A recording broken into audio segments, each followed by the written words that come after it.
The wind sweeps through the marble streets of Rome, carrying the scent of incense from temples and the distant clang of hammers from the Forum. The city is alive, yet uneasy. Its people whisper of treachery.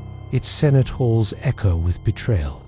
On the steps of the theater of Pompey, a pool of blood stains the stone, a stark reminder of the murder that shook the Republic to its core.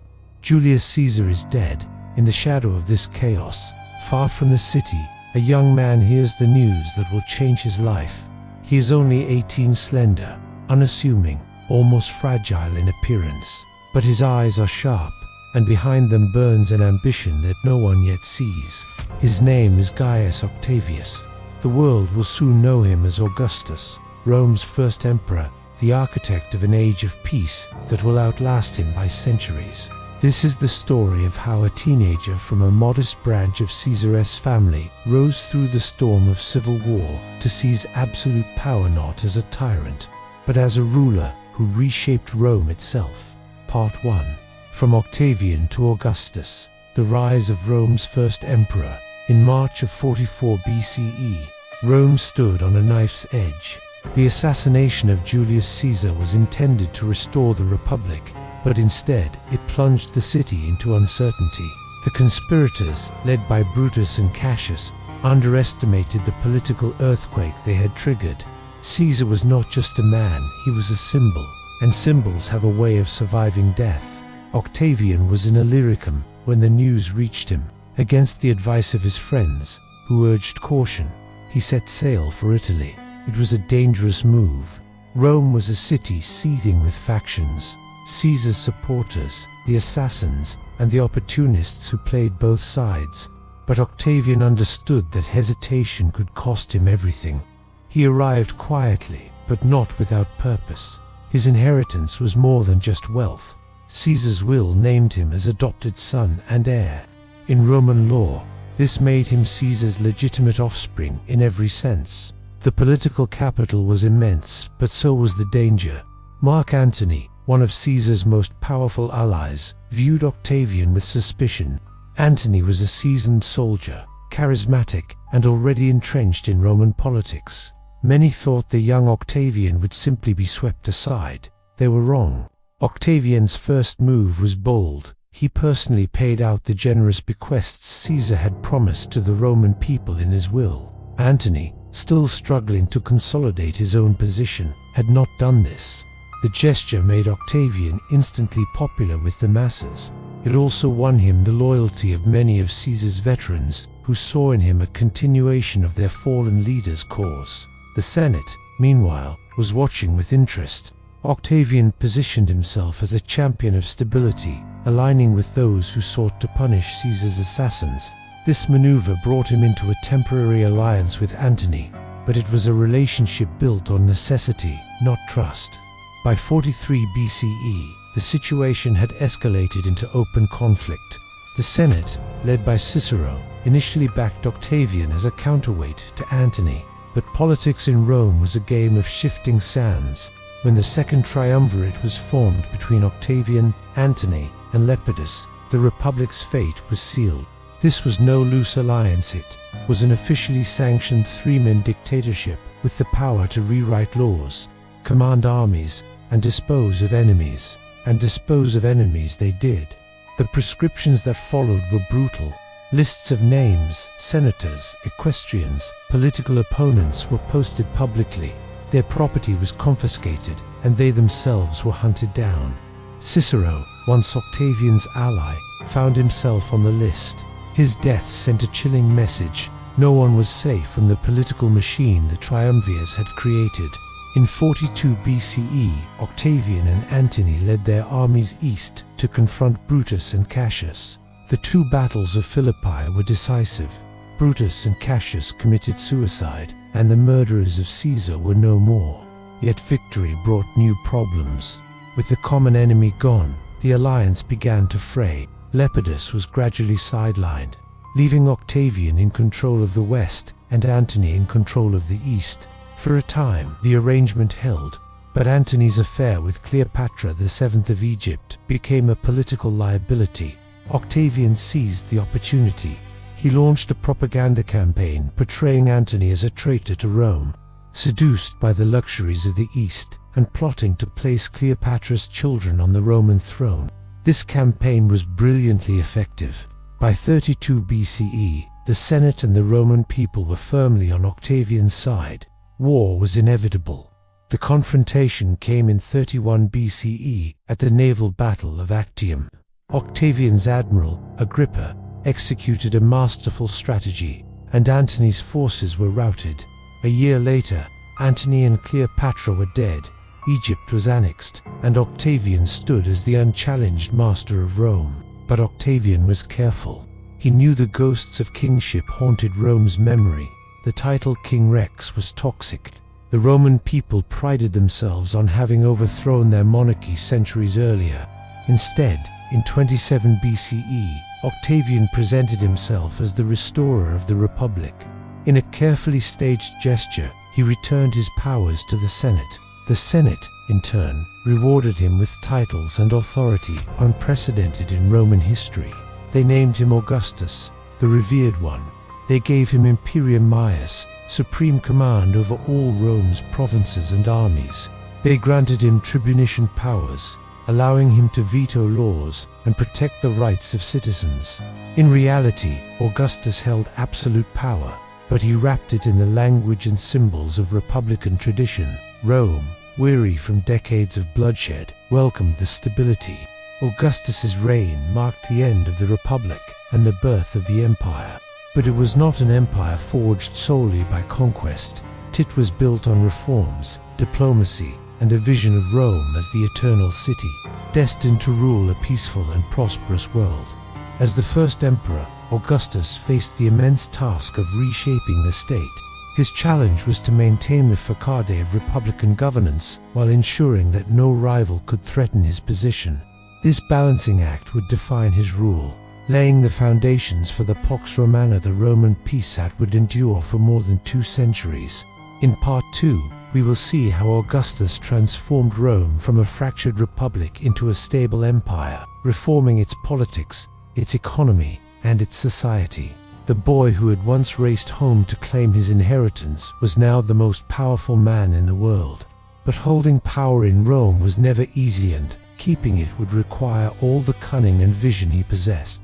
Part 2. Architect of Stability. The reforms and governance of Augustus. When Augustus emerged as the sole ruler of Rome, the Mediterranean world had endured nearly a century of intermittent civil wars, assassinations, and political chaos.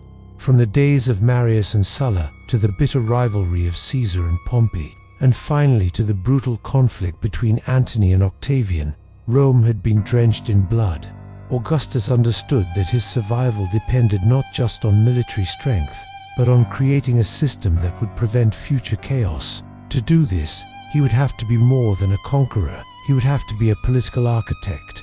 His first challenge was the Senate. Though diminished in power, the Senate was still a central institution in Roman politics. Augustus knew that open disregard for it would make him appear as nothing more than a dictator. Instead, he rebranded himself as the Senate's partner. In 27 BCE, during the so-called First Settlement, Augustus dramatically declared that he was returning full authority to the Senate and the Roman people. This act was pure political theater. While the senators hailed him as the savior of the Republic, they simultaneously voted to grant him powers that made him the undisputed ruler of the state. The Senate gave him control over the most strategically important provinces, those with the largest armies, while retaining nominal control over the more peaceful provinces. In practice, this meant Augustus commanded nearly all of Rome's legions. With the loyalty of the military firmly in his grasp, he could afford to appear humble. While wielding immense power, this political balancing act extended beyond the Senate. Augustus understood that the Roman people had a deep aversion to monarchy. The memory of Tarquin the Proud, the last king of Rome, was still invoked as a warning against tyranny. Instead of calling himself king, Augustus adopted titles steeped in republican tradition: Princeps, first citizen, and Imperator, commander. These titles reassured the public that Rome remained a republic, even as Augustus concentrated authority in his hands. Beyond political optics, Augustus implemented deep reforms to ensure long-term stability. One of his most significant achievements was the creation of a standing army with fixed terms of service. In the Republic, soldiers often served only during campaigns, and their loyalty was tied to individual generals who could promise land and wealth. This system had fueled the rise of warlords like Caesar and Pompey. Augustus replaced it with a professional military whose allegiance was to the state, more specifically, to him as the embodiment of that state. He reduced the number of legions to a manageable size, ensuring quality over sheer numbers. Veterans were settled in colonies throughout the empire, both rewarding their service and spreading Roman culture into newly conquered territories. He also established the aerarium militare, a military treasury funded by taxes to pay soldiers' pensions. This innovation not only secured the loyalty of the legions, but also prevented the political instability that arose when disgruntled veterans returned to civilian life without compensation. Security at home was equally important. Rome, despite its grandeur, had long suffered from crime, fires, and civil unrest. Augustus created the cohorts urbanae, a police force to maintain order, and the vigils, a combined firefighting and night watch service. These measures, though seemingly mundane, transformed Rome into a safer and more livable city. For the average citizen, this stability was a tangible improvement in daily life. Augustus also reformed the provincial administration. Under the Republic, governors were often corrupt, enriching themselves at the expense of the people they ruled. This not only caused resentment, but also weakened Rome's control. Augustus appointed capable governors, often former military officers, who reported directly to him. He imposed strict oversight and established a network of imperial agents to monitor provincial affairs. The result was a more efficient and less exploitative system of governance, which helped secure the loyalty of subject peoples. Economic stability was another pillar of Augustus's rule. The years of civil war had disrupted trade, drained the treasury, and devalued currency. Augustus took steps to restore confidence in Rome's economy. He standardized coinage across the empire, which facilitated commerce and reinforced the sense of a unified Roman identity. He invested heavily in infrastructure, roads, aqueducts, bridges, and harbors that stimulated trade and allowed the legions to move swiftly in times of crisis. He also used public works as a tool for propaganda. Augustus famously boasted that he found Rome a city of bricks and left it a city of marble. Temples, basilicas, and monuments rose across the city, many dedicated to traditional Roman deities. These projects not only beautified Rome but also reinforced Augustus' image as the restorer of Roman religion and morality. Religion was, in fact, a crucial part of his political program. The civil wars had eroded many traditional values, and Augustus positioned himself as a moral reformer. He revived old priesthoods, restored temples that had fallen into disrepair, and promoted public ceremonies that linked his rule to Rome's divine favor.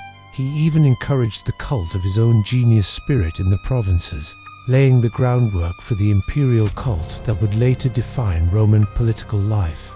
Augustus also sought to strengthen the Roman family as the foundation of society. He passed a series of laws encouraging marriage and childbirth among the upper classes, penalizing adultery, and offering rewards for large families. While these measures were met with mixed success, not without personal irony, given the scandals in his own family, they demonstrated his belief that private morality and public stability were intertwined. Perhaps his most enduring achievement was the creation of the Pax Romana, the Roman peace. This was not peace in the modern sense. Rome still engaged in wars on its frontiers, but within the empire's core, Augustus established an unprecedented level of stability. Trade flourished from Britain to Egypt. Cities grew and prospered under Roman protection. For the first time in generations, ordinary citizens could live without the constant threat of political violence. This peace was not merely the absence of war, it was an order maintained by law, infrastructure, and the strategic use of military power. Augustus stationed legions along the frontiers, securing them against barbarian incursions. He avoided reckless expansion, preferring to consolidate Rome's gains rather than overextend its resources. When expansion did occur, it was calculated, aimed at securing natural borders such as rivers and mountains. His careful management of foreign policy also contributed to the empire's stability. Rather than attempting to conquer every neighboring territory, Augustus often preferred to establish client kingdoms, semi-independent states, whose rulers were loyal to Rome. This allowed him to project power without the costs of direct administration. The genius of Augustus lay in his ability to weave these reforms into a coherent vision. Each policy, military, administrative, economic, religious, supported the others. The professional army enforced the laws. The laws ensured political stability. Political stability encouraged trade. Trade enriched the empire, allowing for public works that reinforced Augustus's prestige. And through it all, Augustus cultivated his image with meticulous care. Statues depicted him as eternally youthful, the embodiment of Roman virtue. Coins bore his likeness, and inscriptions celebrating his achievements. Poets like Virgil, Horace, and Ovid wove his reign into the cultural fabric of Rome, crafting a narrative in which Augustus was not just a ruler, but the fulfillment of Rome's destiny. By the time of his later years, Augustus had succeeded in something no Roman before him had achieved. He had created a system that could survive its founder. His powers were rooted not merely in personal charisma or military dominance, but in institutions that would endure for centuries. Yet this stability came at a cost. The Republic, with its checks and balances, was gone in all but name. Political freedom for Rome's elite was sharply curtailed. Opposition to Augustus was rare, not because it was absent, but because it was futile. The price of peace was the concentration of power in one man's hands. For most Romans, it was a price worth paying. As Augustus aged, he became increasingly concerned with succession. He had no surviving sons, and his attempts to groom heirs met with tragedy. His stepson Tiberius, a capable but reluctant leader, would eventually inherit the throne. Augustus ensured the transition would be smooth, involving Tiberius in governance long before his death. When Augustus died in 14 CE, he left behind an empire that stretched from the Atlantic to the Euphrates, from the forests of Germany to the deserts of North Africa. The Senate, in one final gesture of reverence or, perhaps, fear, declared him a god. Temples to the divine Augustus would rise across the empire, and his reign would be remembered as a golden age. In Part 3, we will explore the cultural and symbolic legacy of Augustus, how the Pax Romana shaped the ancient world, and why his model of leadership continues to influence political thought to this day. We will also confront the paradox of Augustus, a man who ended a republic to save it, and in doing so, created one of the most enduring empires in history. Part 3, the final years and the legacy of a golden age. By the dawn of the 1st century CE, Augustus had been in power for over 3 decades. Rome had changed beyond recognition from the chaotic, war-torn state he inherited. The Republic's dusty institutions still stood, but they had been quietly repurposed to serve the machinery of imperial rule. Peace reigned across the Mediterranean.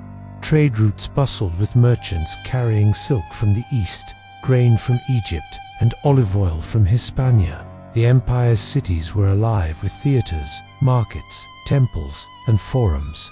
And at the heart of it all stood Augustus, calm, measured, and seemingly eternal. But even the most carefully built empires depend on the passing of time, and time is a force no ruler can command.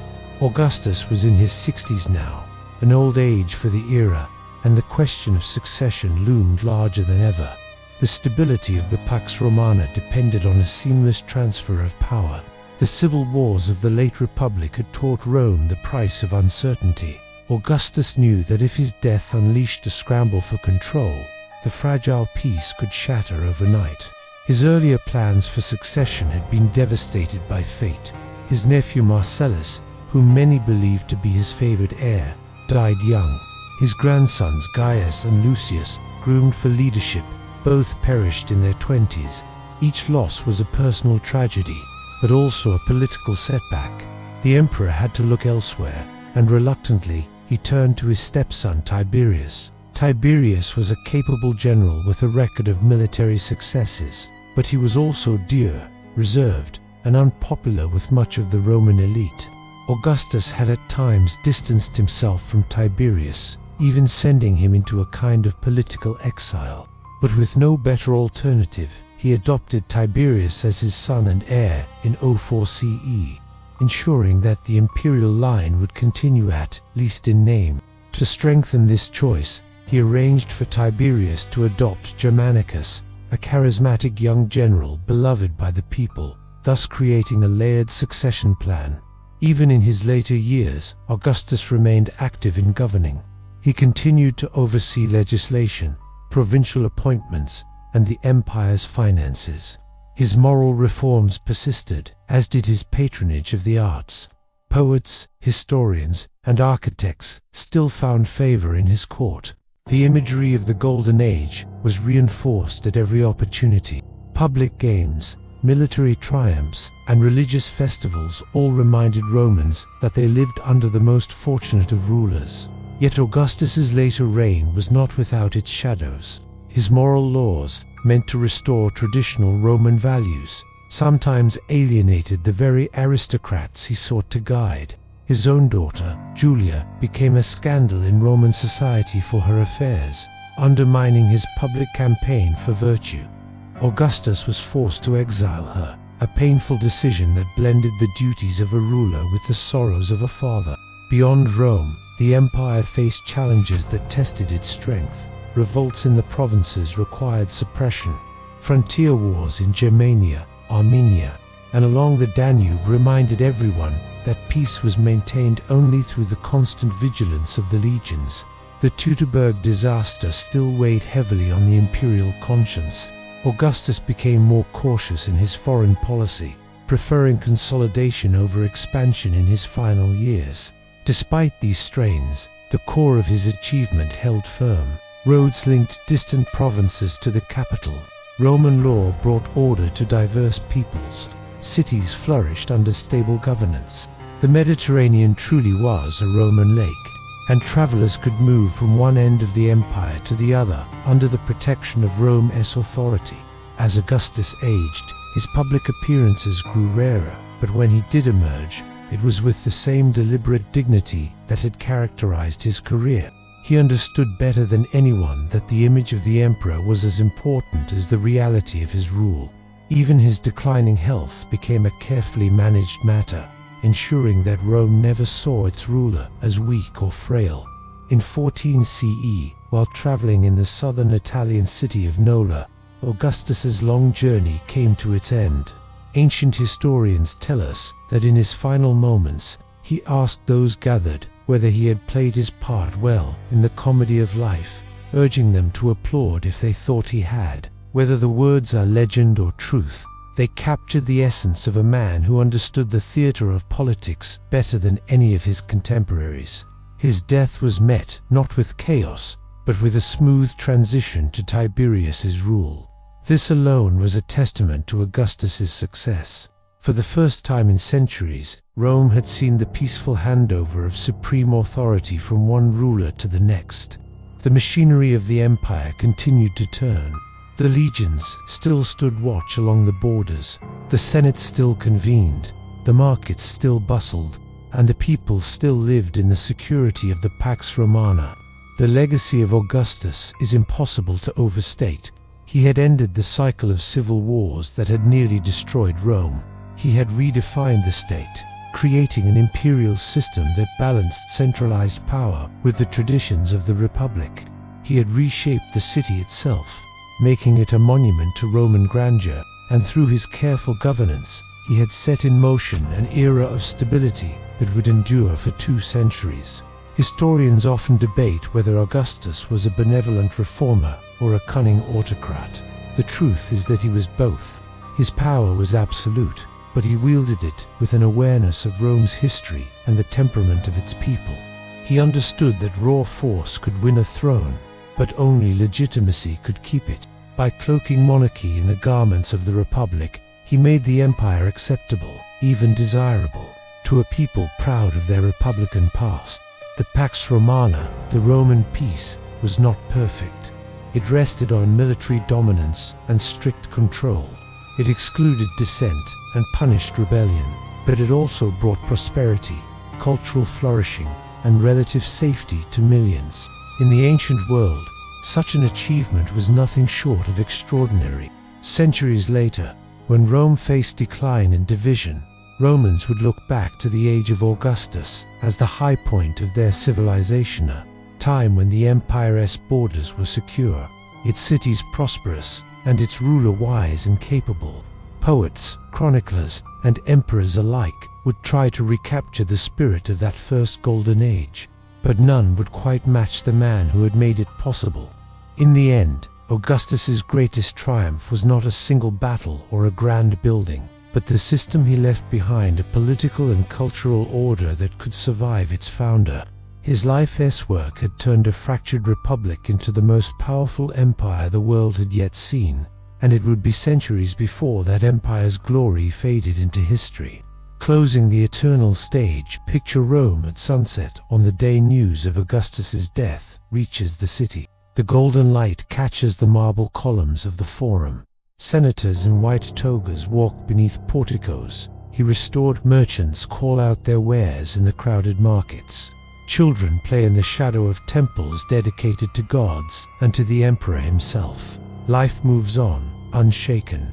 The city does not mourn with panic, it mourns with pride. In the minds of the people, Augustus has not merely died, he has joined the ranks of Rome's immortal founders.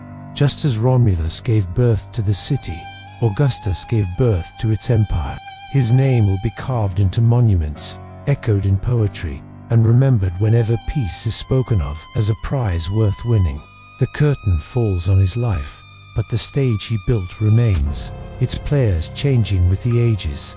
And as the centuries roll on, the empire he forged will stand as both his monument and his legacy, a testament to the man who understood that true power is not just seized, but shaped and then entrusted to the future.